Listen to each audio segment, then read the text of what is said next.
the should the Nets trade Kyrie for a big and some other pieces? Now, this is mainly speculation due to there's not really any rumors of him getting traded, but it's something interesting to think of just due to the nature of the whole situation with Kyrie. And what I want to hear your thoughts because I think we might have different opinions on this. So I can totally understand the point of trading Kyrie for a big and a dominant big because it makes total sense to the team because I think Harden proved in his debut that he can play the point guard. And if he can play the point guard, is Kyrie needed? That's the question that people might be asking. Although I do think it is very unrealistic in the sense that Kyrie was the master orchestrator. But it's definitely a fun topic to kind of think about and see who they get. So I'm curious your view, and if you think they should, who would you think that they maybe should target? Yeah. So my thing right now is if you have KD and Harden, you really don't need much more offense than that. I think we've seen in the league like 2 stars is enough offense. And especially when you bring in, the Slim Reaper KD, who one of the most unguardable people, probably a top five, not probably, he is a top 5 player. And Harden, who I think is probably top 5, more close to the 4 or 5, however you rank him. Also an insane scorer. I think these guys can manufacture enough offense. And the thing with their team right now is they're kind of missing that big or the pieces on the bench that are bigger, like the center and power forward specifically.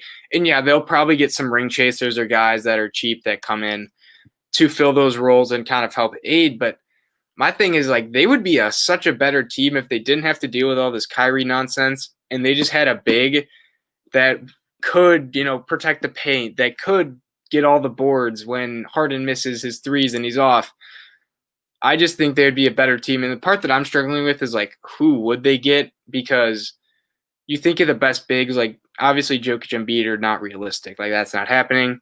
Karl Anthony Towns, like would the Timberwolves move off of him for Kyrie? Probably not. Like Porzingis, Miles Turner, I can't see him going either there. So that's my thing right now is I just can't see a team where he would go. Maybe I can't think of one. That's my issue right now with the trade. But in theory, like I think they should do it if they could find a trade partners. Like honestly, just the biggest hurdle, and it just kind of sends a bad message to the team sometimes. Like as much of a business as it is, like the players really do care about relationships and all that. So I don't think it'll happen, but I think if they had the team, they should do it. What I would say is, yeah, they would probably have to take a stretch or a risk on a maybe a younger center, or if they did it, which could be a little bit risky. I don't know if they'd actually do it.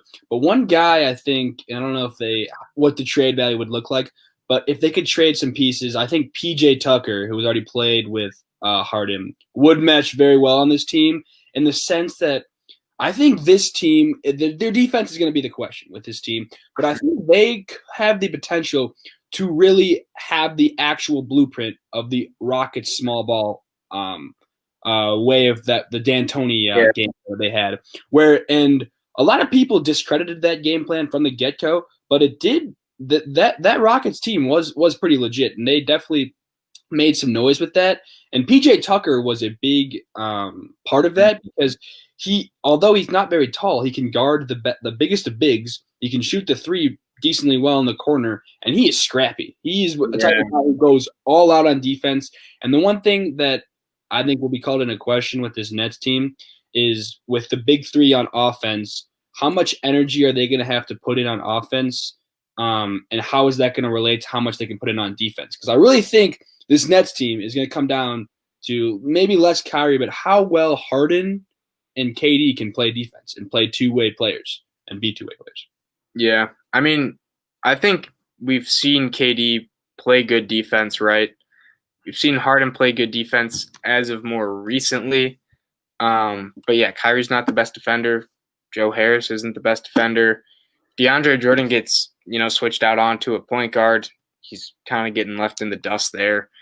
And they don't really have a big man off the bench that can come in and, provide that defensive plug. My thing with that is, Kyrie's obviously like a lot more valuable than PJ Tucker would be in a trade. Yeah, when I say that, I wouldn't trade Kyrie. It'd be Yeah, maybe some picks for other players. That's I think maybe Dinwiddie. Like I think that was that. Yeah, we I did. love Dinwiddie though. I hope Dinwiddie stays in the Nets. He's my man. He's my man. He's been my man. Yeah. But that could be a good trade piece, just to play devil's advocate. No, yeah, that's the thing, right? Because, like Dinwiddie is really good, but he's also kind of something they already have. If they have Kyrie, KD, and Harden, they don't really need another dude who can score. Like all three of those guys can. And you know, as much as there's like preserving energy for defense and all that, like if they're switching turns, running different offensive sets, like they're gonna have energy. And obviously Dinwiddie can't play this year, and it would be, you know, you could argue short-sighted to trade him because he is a pretty valuable piece. But you know, if they traded him for like a big or something like that, like a pretty good big and maybe a bench piece or something like that is something they could definitely explore because him on the team it's a little redundant with their top three players.